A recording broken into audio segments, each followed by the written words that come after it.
आनंद सद्गुरु साईनाथ महाराज की जय। श्री सच्चिदानंद सद्गुरु अनसूया माता की जय। श्री सच्चिदानंद सद्गुरु भरद्वाज महाराज की जय। गुरुदेव दत्त। సద్గురు షిరిడి సాయినాథుని యొక్క సాన్నిధ్యంలో జిలేలముడి అనసూయమాత గారి సాన్నిధ్యంలో ఆచార్య భరద్వాజ మాస్టర్ గారి యొక్క ఆశీస్సులతో జిలేలముడిలో ఉన్న అమ్మతో భరద్వాజ మాస్టర్ గారు ఆయనతో పాటు ఉంటూ ఆమె యొక్క మాట చేతలులోని ఆంతర్యాన్ని భగవతత్వాన్ని జోడించుకుంటూ ఆయన తెలియజేస్తూ వచ్చాడు. అంటే మహాత్ములని ఏ దృష్టితో చూడాలి, ఏ భావంతో చూడాలి. ఇక్కడ మహాత్ములనే కాదు, ప్రతి ఒక్కరిని కూడా వాళ్ళ ఆంతర్యాన్ని ఎలా ఉంటుంది మనం బాహ్యంగానే చూసుకోవాలన్నా లేకపోతే ఆంతర్యంగా కూడా మనం గమనించాలన్నా.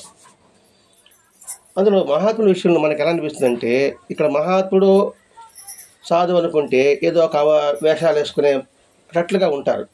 ఇప్పుడు స్వామి అంటే నన్నంటే స్వామిని నమ్ముతారా? నన్ను నమ్మరు. నేను కాదు విభూతి బొట్లు వృద్ధాశ్రమాల్లో వేసుకొచ్చాను అనుకోండి, ఒక్కరు నా ముందర కూర్చోరు. ఇక్కడ మన దృష్టి అంతా అట్లాగే ఉంటుంది. కానీ నిగూఢంగా భగవతత్వం కలిగిన వాళ్ళు చాలామంది కోకొల మధ్యగా ఈ ప్రపంచంలో అంతా ఉన్నారు. ఇప్పుడు వెంకటేశ్వర గుడికి వెళ్తున్నారు మీరు అమ్మ, మరి వెంకటేశ్వర ఎలా ఉన్నాడు అంటే సాదాసీదాగా ఉంటారు, కానీ వాళ్ళని గుర్తుపట్టలేము. అట్లాగే జిల్లెలమూడిలో అమ్మ సన్నిధిలో ఉంటూ అందరూ చాలామంది అమ్మ దగ్గరికి వెళ్తే ఏదో మంచి జరుగుతుంది, అమ్మ మంచి చెప్తుంది, మన కొద్ది కోరికలు నెరవేరుతుంది అనే భావంతో వెళ్ళేవాళ్ళు దాదాపు 90% ఉంటారు. కానీ 10% అమ్మ యొక్క నిజతత్వం ఏమిటి అది తెలుసుకోగలగాలి.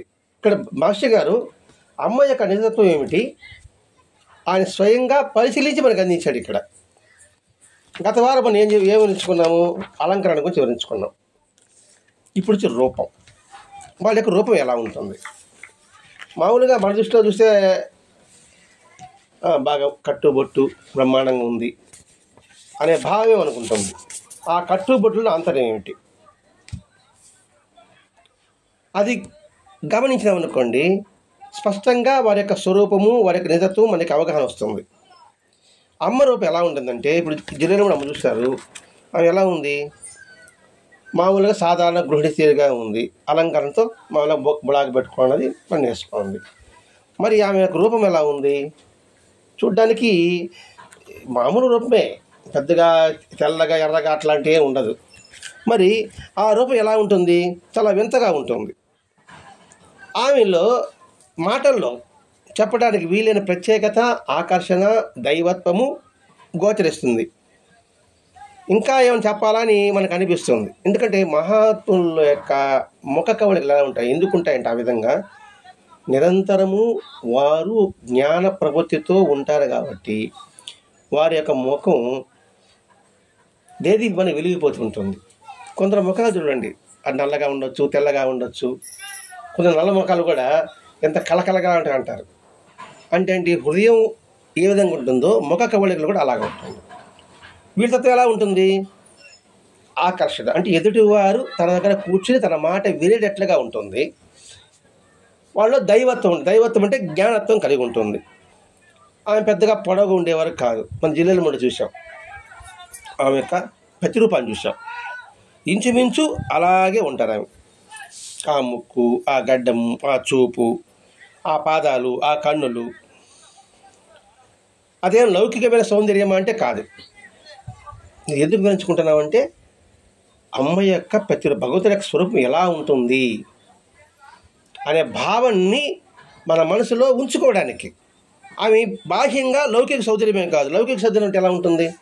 ఇప్పుడు పూసుకున్నట్టుగా స్ప్రే చేసుకుంటూ ఉంటాము, అది చేసుకుంటూ ఉంటాము, అది పెట్టుకుంటాం, ఇది పెట్టుకుంటూ ఉంటాము, కళ్ళకి పెట్టుకుంటాము, ముక్కులకు పెట్టుకుంటాము, పెదాలకు పెట్టుకుంటూ ఉంటాము. అట్లాంటి సౌందర్యం కాదు. దివ్యమైన సౌందర్యం మన పదం వాడాడు ఇక్కడ. అంటే చూస్తూ ఉంటే ఇంకా చూడాలి చూడాలి చూడాలి అనిపిస్తూనే ఉంటుందట. స్ఫురద్రూపి అన్న పదానికి నిర్వచనం ఆమె రూపం అన్నారు. స్ఫురద్రూపి అనే పదానికి ఆమె సరిగ్గా సరిపోతున్నారు. స్ఫురద్రూపి అంటే మంచి మనిషి, మంచిగా కనిపించే మనిషి అంటే బాహ్య సౌందర్యంతో పని ఉండదు వాళ్ళకి. ఆ స్ఫురద్రూపి అనేదానికి నిర్వచనంగా అమ్మ అలా ఉంటారు. చురుకుదనము, దయ, శాంతి అన్నీ మిళితమై ఉంటాయి. కనుబొమ్మల మధ్య పెద్ద కుంకుమ బొట్టు ఉంటుంది. ఆ బొట్టు చూస్తేనే అమ్మ అని పిలవాలనిపిస్తుందట. ఆమె పెట్టుకున్నట్టుగా ఇంకొకరు బొట్టు పెట్టుకున్నారనుకోండి, కాళికాదేవి అని అనిపిస్తుందట. మరి శక్తి మారి పెట్టుకుంటుందా మా బొట్టు అని అంటారట.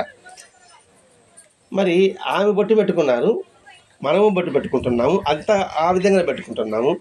మరి మనల్ని మాత్రం కాళీ శక్తి అని అంటారు, ఆమె చూస్తే మాత్రం అమ్మ అని ఎందుకని అనిపిస్తుంది? ఇవన్నీ ప్రకంపనలు. పాప ఎంత చదువుకున్నాము? ఇంటరు. అంటే ఎందుకంటే మన యొక్క భావాల ప్రకంపనలే ఎదుటివాడి మనసును తాకుతుంది, మనకి తెలియదు, గమనించం కాబట్టి మనకు అది వింతగా అనిపిస్తుంది. ప్రతి ఒక్కళ్ళ మనసులో భావాలు తెలుస్తాయి. నేను మాట్లాడే భావాలు మనసుకి తగులుతాయి గమనించినప్పుడే, లేనప్పుడు మామూలుగా ఉంటుంది. ఇప్పుడు అమ్మని చూస్తేనే అమ్మలో ఏముంది? ఒక దివ్యత్వం ఉంది, ప్రశాంతత ఉంది. ఉన్నప్పుడు వేస్తుంది ఆ ప్రశాంతత చూస్తే మనకి ఏమనిపిస్తుంది? మనసు ప్రశాంతత కలుగుతుంది. కలిగినప్పుడు ఏమవుతుంది? ఆమె యొక్క దివ్యమైన రూపం అద్భుతంగా అనిపిస్తుంది, ఆమెతో మాట్లాడాలనిపిస్తుంది, ఆమెతో ఉండాలనిపిస్తుంది. సింపుల్గా చెప్పాలంటే ఒకరిని పెట్టబుద్ధి పడుతుంది, ఒకరిని అంతే. కారణం ఏమిటి? అక్కడ ప్రకంపలేదు. ఒకరింటికి పోయి వాళ్ళు మజ్జిగ పోసి ఒక మిరపకాయ సదం పెట్టినా కూడా చాలా సంతృప్తిగా ఉంటుంది. ఇంకొకరు పంచపరమాణాలు పెడతారు, కానీ ఇంటికి వస్తేనే కడుపు పరిగిస్తాం. ఎందుకంటే వాళ్ళు పంచపరమాణాలు ఎందుకని పేరు కోసం వచ్చారు, బా తలకాని ఈ తేలగాల వాళ్ళు ఇచ్చారా ఆయన అంటూ మళ్ళీ 4 రకాలు పెట్టకపోయి ఏమనుకుంటారని చెప్పి 10 రకాలు పెడతారు. తిట్టుకుంటే పెడితే ఆడేముంటుంది? అది ఎందుకు మహాత్ముల సన్నిధిలో ఆ విధంగా ఉంటుందంటే నిరంతరము వాళ్ళు జ్ఞానస్థితిలో ఉంటారు కాబట్టి, వాళ్ళ మనసు ప్రశాంతంగా ఉంటుంది కాబట్టి. ఇప్పుడు వెంకటేశ్వర గారు ఏముంటుందో చెప్పండి? ఆయన ఏమన్నా కిరీటం పెట్టుకున్నాడా? జీవించున్నప్పుడు ఎలా ఉన్నాడు? ఒక గుడిసెలో ఉన్నాడు, ఒక గోజుగుడి పెట్టుకొని ఉన్నాడు. మరి అక్కడ ఎందుకు ప్రసాదం కలుగుతుంది అక్కడికి? అంటే దీన్ని బట్టి మనం తెలుసుకోండి, మన మనసులో కల్మషము అనేది ఉంటే మన దగ్గరికి ఎవరికి రారు. ఒకళ్ళు వచ్చినా కూడా మనకు పని పడి వచ్చి ఉంటారు, ఇష్టంగా మాత్రం రారు. మనలో కల్మషం ఉంది, కాలుష్యము ఉంది. ఆ కల్మషము కాలుష్యము నివారించుకోవడానికి ఈ సత్సంగం పెట్టాడు. ఇప్పుడు మహాత్ముల స్థితి ఎలా ఉంటుంది? కల్మషము కాలుష్యం లేని స్థితి ఉంటుంది వాళ్ళకి. కాలుష్యం అంటే పొగ అనుకుందాం, ఇంట్లో పొగ పెడతామని కూర్చోగలమా? కాబట్టి ఆ రెండింటినీ నివారించుకోవడం కోసమే ఈ సత్సంగం ప్రయోజనం. ఇక్కడ అమ్మ అలా కనిపించేటప్పటికి ఏమంటే ఆమె చూసి అనుకరించేవాళ్ళు ఉన్నారు, పెద్ద పెద్ద బొట్లు పెట్టుకొని, వాళ్ళని చూస్తేనే కాళీమాత అనిపిస్తుంది. అంతేకాకుండా అమ్మ యొక్క ప్రతి అణువుందు కూడా దైవత్వం ప్రకటమవుతుందట. ఒకసారి రంగన్న బాబు గారని మనం విన్నాం, గుంటూరులో ఉన్న రంగన్న బాబు గారు అక్కడికి వెళ్ళిన తర్వాత మీరు అమ్మ పాదాలను గమనించారా అని తనతో వచ్చిన వాళ్ళని. అటువంటి పాదాలు ఇంకెక్కడా లేవు, అవి సామాన్యం కావు. మరి ఆయనకి ఏం కనిపించింది అక్కడ? ఆయన పాదాల్లో ఏముంది?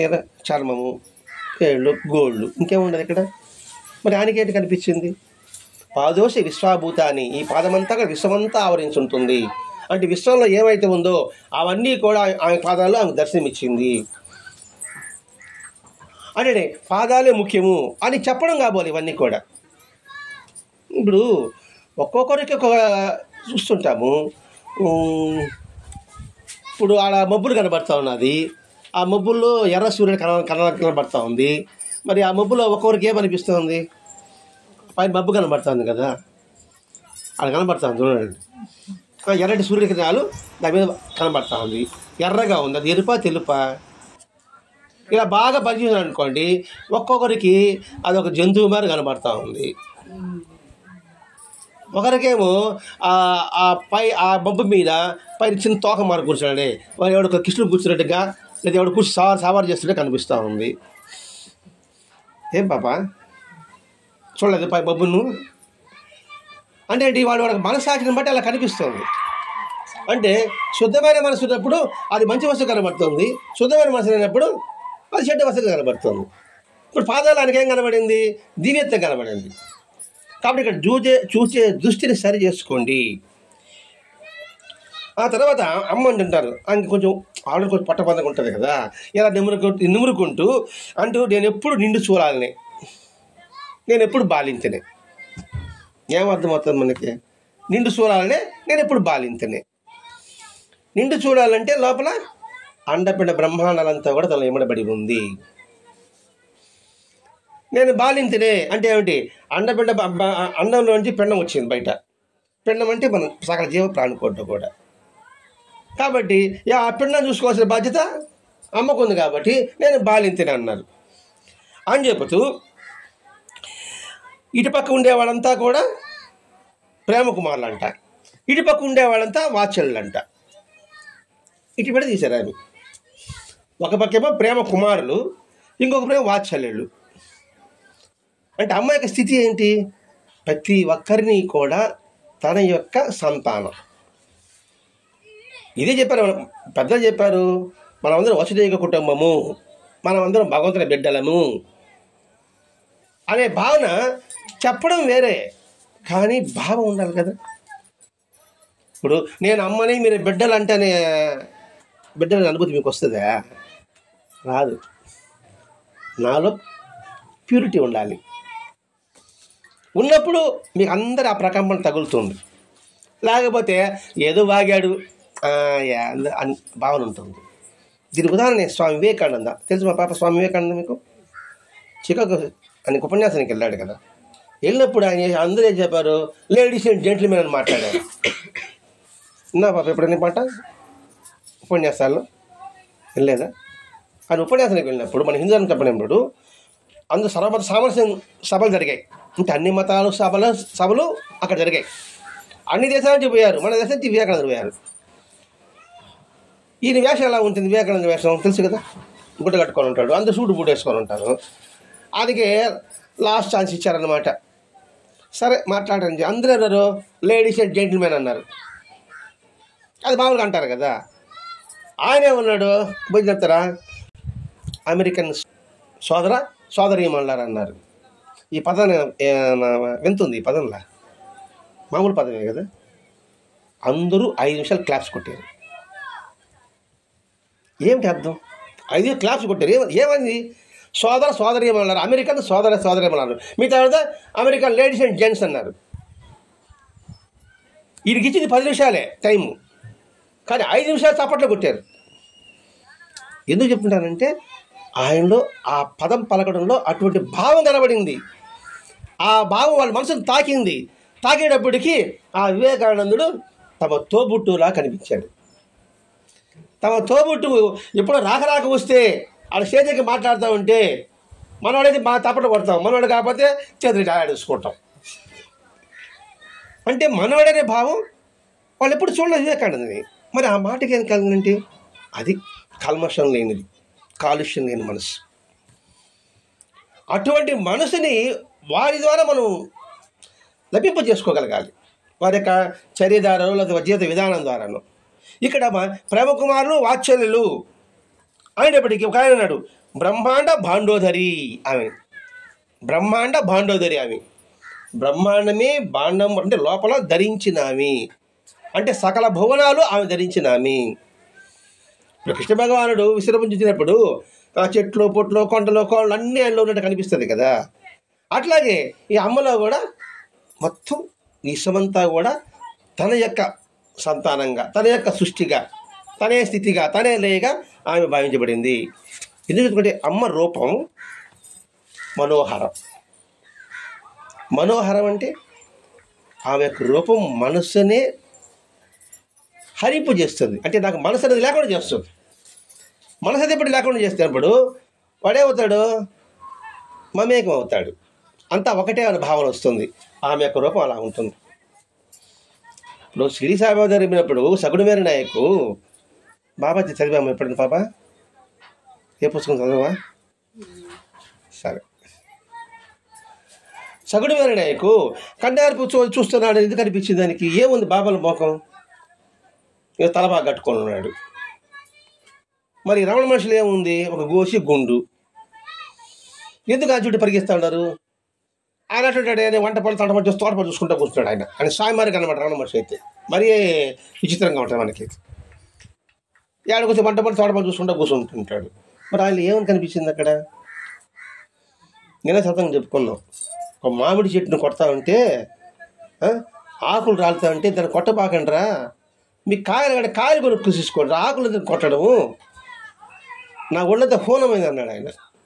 అంటే ఏంటి? చెట్టేలో ఆయన మమేకమయ్యాడు కాబట్టి ఆ కొట్టిన దెబ్బ తనకు బాధగా అనిపించింది. అది ఆత్మతత్వాన్ని దర్శించడం అంటే. మరి ఆ కాలేజీ ఇప్పుడు మనంత దూరం పంపబడలేదు. దాంట్లో ఒక పదం రాస్తాడు నిన్నే, మీరు సత్యం వినరలేదు నిన్న. ఆకులు కొడితేనే అంత బాధపడ్డాడే, మరి ఎదుటివాడి మనసును గాయపడిస్తే ఆయనకి ఎంత బాధ ఉంటుందా రాశాడు దాంట్లో. సూర్యనాగమ్మ అంటే ఆకులు కొడితే ఆయనకి అంత బాధ ఉన్నది, ఇంకెదుటివాడి మనసుని గాయపరిచినప్పుడు ఆయనకి ఎంత బాధపడతాడు. బాబా చేతిలోనే కాదు ఉండేది. ఏది?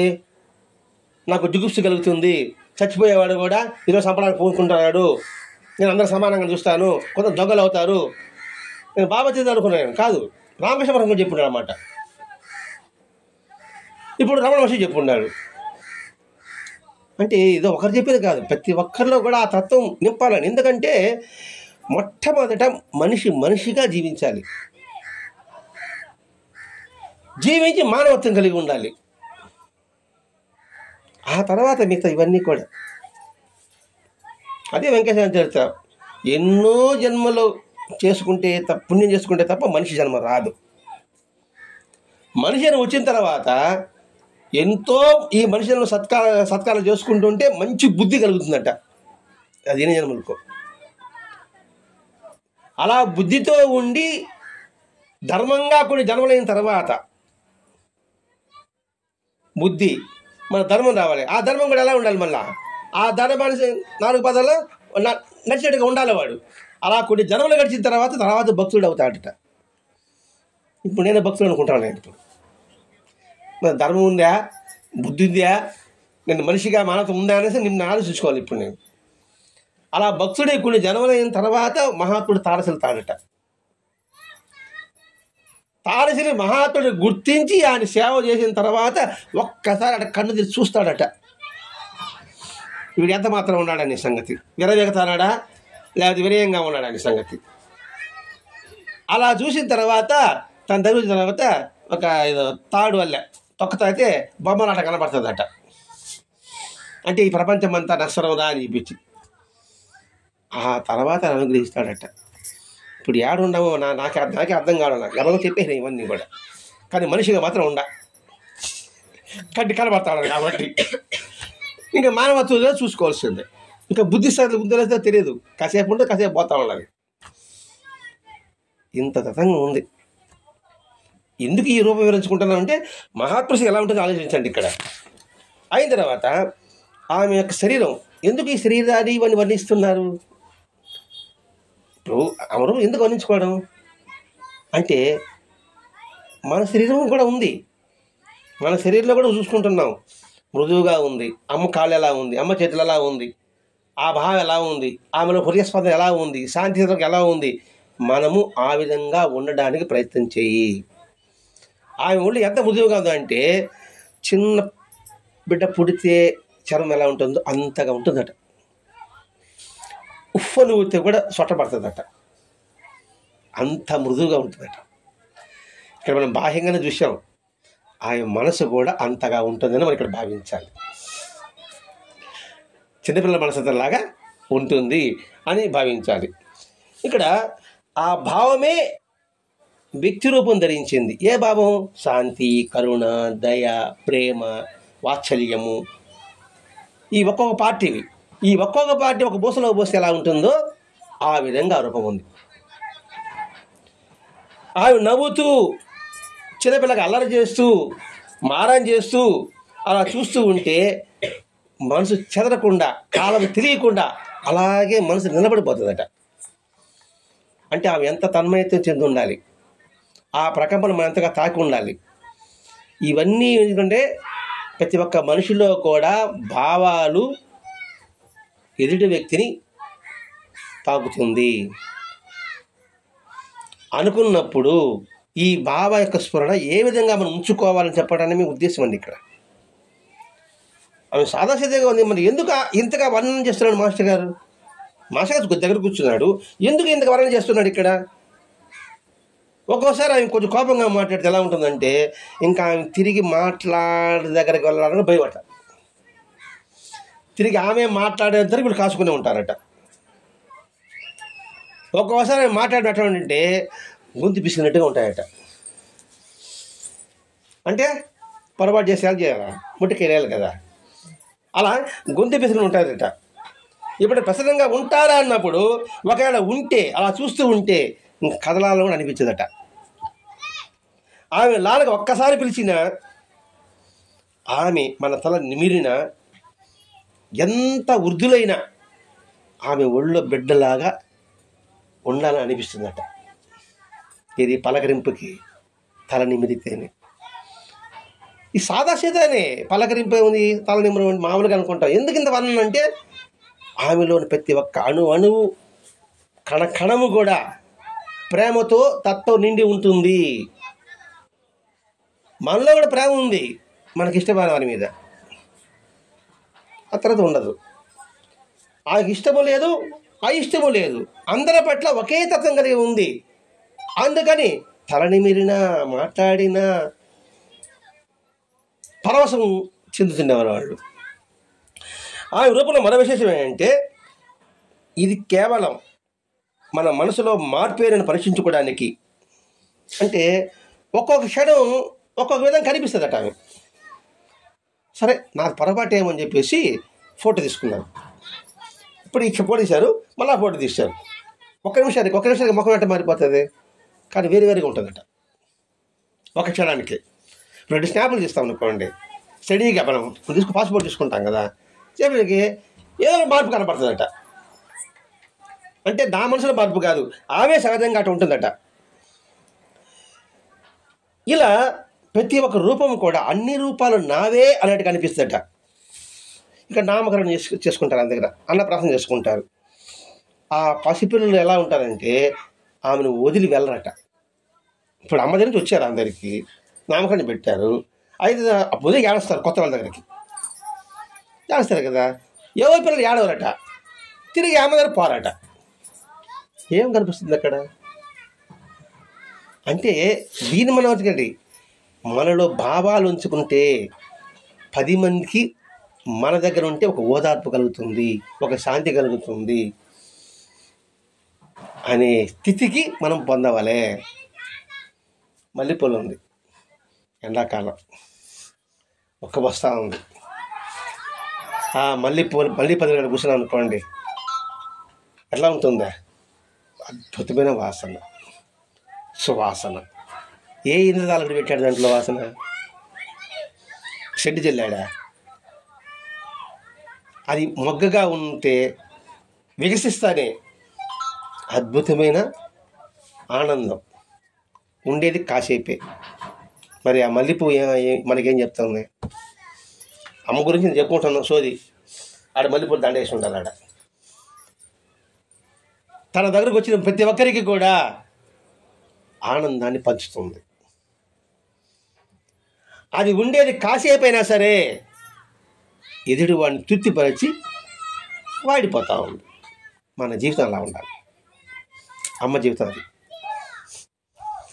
అర్థమైన భావించుకుంటున్నా. ఎందుకు ఇంత వివరణ ఇచ్చుకుంటున్నాము అనే సంగతి ఇక్కడ మల్లెపూ కనబడింది కాబట్టి. ఇప్పుడు మరి మల్లెపూల సహజ సౌందర్యం, సహజ సువాసన, మహాత్ముల్లో సహజ సౌందర్యం, సహజ సువాసన. సువాసన అంటే ముక్కు అనేది కాదండి, ఇక్కడ ఒక అద్భుతమైన సంస్కారంగా మనం భావించాలి. వాసన అంటే ముక్కు చూసేది కాదు, సంస్కారం అనే భావన. ఇప్పుడు మల్లెపూజలు దండ మనం మలుచుకున్నాం అనుకోండి, అది ఎవరు, అది మెడలో కావచ్చు, పటంలో కావచ్చు, అటు కుప్పులో కావచ్చు కాక, ఎక్కడొక్కడ దాని యొక్క స్థితి మాత్రం మారదు. మహాత్మ స్థితి అది. అందుకనే మాసిక ఇంతగా వర్ణిస్తున్నాడండి ఇక్కడ. అంతేకాదు ఎంతసేపు అయినా సరే కన్నార్పకుండా చూడాలని అనిపిస్తుందట. బాహ్య చైతన్యం కూడా పడిపోద్దట. ఇప్పుడు మల్లెపూల వాసన దగ్గర మనకి ఎలా ఉంటుంది? మనలో మన మనసు ఉండదు, మన మనసే మన దగ్గర ఉండదు. ఆ విధంగా ఉంటుంది అమ్మ దగ్గర. ఒక్కొక్కరు అక్కడ బాహ్య చైతన్యం కోల్పోయేవాళ్ళు కొంతమంది అయితే నాలాగనైతే తూగే వాళ్ళు కొంతమంది ఉంటారట. అది కూడా ఉంటారట. ఆమెను చూస్తా ఆ సౌదరిని ఆస్వాదించలేక అలా తూగిపోయేవాళ్ళు ఉంటారు. మళ్ళీ నాడు వేసుకున్నా మేడలో హాయిగా నిద్రపోతాను నేను. ఆ సువాసన నిద్రపోయేవాడు సువాసన ఆడొస్తుంది వాడికి. అలాగే నిద్రపోయేవాళ్ళు కూడా ఉంటారట ఎంతమంది. ఆమెలో ఉన్న సహనం, ఆమెలో ఇంత బలం ఎంత దాగి ఉంటుంది శరీరంలో. సహనము, బలము. ఎందుకంటే ఆమెకి అభిషేకాలు, పాలతో అభిషేకాలు చేస్తారు కదా. అభిషేకాలు అనుకుంటా అంటే వేడి వేడి పాలు తెచ్చి అభిషేకం చేస్తారట. ఎందుకంటే బాగా పారవశ్యం. అది వేడిగా ఉందా చల్లగా అవుతుందా ఈ ముందు పోస్తారు మన ముందు పోస్తా అని చెప్పి గబగబ తీసుకుని పోసాడు. నాకన్నా ముందు ఆమె పోసేవాళ్ళు కదా. అబ్బాయి సెట్ ఇస్తాను అలా చూస్తాను అలా. నువ్వు పోయిలే నా సంగతి నేను మాట్లాడుకుంటావు ఇక్కడ. అలా పోసి కాగిపాలు తీసుకొస్తే కూడా ఆమె ఏమీ చలించలేదంట. ఇది అంత వేడి పాలు పోసినా కూడా ఇస్తారు. ఇదే సిద్ధార్థ సంతలో కూడా వస్తుంది. ఒకరేమో కిరీటం పెట్టారు, ఒకడేమో నిప్పుకొండ పెట్టారు ఆయనకి. ఏ సమయం చెప్పకూడదంటే ఇది కూడా కిరీటం, అగ్ని కిరీటమే కదా నాకు అన్నాడు ఆయన. అలాగే అమ్మకి ఆ పాలు తెచ్చి పోసేటప్పటికి ఏమీ చలించలేదట. ఇప్పుడు ఆడ వంట చేస్తుంటారు కదా, పులుసు వండుతుంటారు. ఇవన్నీ మాస్టర్ చూసింది అనమాట. ఇది వంట అంటే పులుసు అంటే వేడి పొయ్యి మీద ఉంటుంది. వంటవాడు గెరిటితో రుచి చూస్తాడు. అమ్మ చేయి పెట్టి మొక్క తీసుకొని తినిందట చేత్తోనే. ఇది స్వయంగా నేను చూశానంటున్నాడు ఇక్కడ మాస్టర్ గారు. ఇంకోటి, పిల్లలు అమ్మకు పూజ చేస్తా అంటే మనం వినాయక చవితికి మన చిన్నప్పుడు ఏం చేస్తామా, ఆ యాకు ఈ యాకు తీసుకుని వేస్తాం కదా. పిచ్చాకు అది ఏం ఆకలేదు సరే. అప్పుడు చిన్నపిల్లలు ఆమెకు పూజ చేయాలని ఆ యాకు దురదకుంటాకు ఉన్నాయట. అవి దురదకుంటాకు బెండాకులంట. వాళ్ళకేదో తెచ్చి దాంతో పూజ చేశారంట. దురదత్తాలు కదా, ఏమి చలించలేదు. ఇవన్నీ నేను చూశాను. ఇంకొకటి చెప్పింది విన్నాడట. ఇంకొకటి వచ్చి అమ్మ స్నానం భరించడానికి గుండ్రాలు తీసుకొచ్చి పూజ చేశాడంట రాళ్ళతో. అప్పుడు ఆమె చలించలేదట. ఇది మహాత్ముల యొక్క స్థితి. ఎందుకు మాస్టర్ ఇంతగా వివరణ ఇచ్చాడంటే మహాత్మ స్థితి ఎలా ఉంటుంది గుర్తించు. ఎవడో చేస్తాడు, ఆ బోర్డు కూడా చేస్తాడు ఒక సాధు వేషం వేసుకునేసి. అప్పుడు ఏం చేయాలా, కింద మంట పెట్టాలి, మీరు కూర్చుంటారా ఉంటాడండి సంగతి. అప్పుడు తెలుస్తుంది వీడి సాధు సత్తా ఏదో సంగతి. అలా కాకుండా అబ్బా సాగు వచ్చాడా సాల్వ గప్తంటే ఆడ ఉంటుంది వాడికి. వేషం చూసి మోసపోకూడదని మాసకి ఎంత గమనిస్తున్నారు వాళ్ళు. ఎందుకంటే మహాత్ముడి స్థితి అలా ఉంటుంది. అటు శీతలానికి ఉష్ణానికి చలించకుండా ఉంటారు. ఎందుకంటే ఆత్మ మొదలు చెప్పాడు, ఆత్మ అగ్ని కాల్చదు, నీరు తడపదు అని చెప్పాడు కదా. మరి నిజమైన ఆత్మ ఉన్నప్పుడు అగ్ని నన్నెందుకు కాలుస్తుంది, నీళ్ళు అనేది పడద వస్తుంది. అటువంటి వాడు మహాత్ముడు గుర్తించండి అని చెప్పడానికి మాస్టర్ గారు ఆయన యొక్క రూపాన్ని వర్ణిస్తున్నాడండి. నిజంగా ఇటువంటి స్థితి పొందిన వాళ్ళు ఇప్పుడు ఉన్నారు. అసలు మన కంటికి కనబడడానికి అవకాశమే లేదు. మనం వరకు చూసుకుంటున్నాం, అక్కడ హిమాలయం మనకెందుక. మరి ఇక్కడుండే వాళ్ళు ఎంతమంది స్వాములు మనక వెంటబడుతున్నారు. నేను ఒక స్వామిని చూడాలి, అవతల 1,00,000 భాష ఒకటి చెప్పేసినాడా, దాన్ని పట్టుకొని ఎవడు అట్లా ఉంటే కూడా వాడు అవతల నమస్కారం పెట్టేస్తున్నాం. ఉండేవాళ్ళు చెప్పిన వాళ్ళని మన ఆస్తి చాలు. కొత్త వాళ్ళతో మనకేం పని. పోనీ కొత్త వాళ్ళని తెలుసుకునే సామర్థ్యం మనలో ఉందా అంటే ఉంటే మనమే జ్ఞానం అమ్మా. అందుకనే మాసగిని తెరిచారండి. ఇదే బాబా చరిత్ర కూడా వస్తుంది కదండి, ఆ సగుడు బేరనాయ గురించి. అలాగే రమణ మహర్షి. అందుకే వీళ్ళందరండి ఆ సౌందర్యాన్ని కారణంగా సత్యం, శివం, సుందరం ఈ 3 వాళ్ళు అయి ఉంటారేమో అన్న అసలు మాస్టర్ గారు. సత్యం, శివం, సుందరం ఏమిటి సత్యం శివం సుందరం సినిమా కాదు ఇది. ఆ సినిమా కూడా సత్యం శివం సుందరం సినిమా కూడా ఉన్నది. సత్యము ఏది వాస్తవము అది శుభం కలిగిస్తుంది. ఏదైతే మనకు శుభం కలిగిస్తుందో అది అందంగా ఉంటుంది, సుందరంగా ఉంటుంది. సత్య స్వరూపులు మహాత్ములు. అందుకని వాళ్ళ సన్నిధిలో మనకి శ్రేయస్సు, శుభం అంటే శ్రేయస్సు కలుగుతుంది. ఎప్పుడైతే మన శ్రేయస్సు కలుగుతుందో మనసు సుందరంగా ఉంటుంది, ఆహ్లాదకరంగా ఉంటుంది. ఈ 3 తత్వం కలిగిన వాళ్ళు మహాత్ములు. అందుకని సత్యం శివం సుందరం వారి యొక్క స్థితి అనే మహర్షి గారు ఈ 4వది రూపం మనోహరం అనే దాంతో ఈయన ఈరోజు ఈ 4 ద్వారా మనకి తెలియజేశాడు. స్వస్తి. ఆనంద సద్గురు సాయినాథ్ మహారాజ్ की जय. श्री सच्चिदानंद सद्गुरु అనసూయ माता की जय. श्री सच्चिदानंद सद्गुरु भरद्वाज महाराज की जय. गुरुदेव दत्त.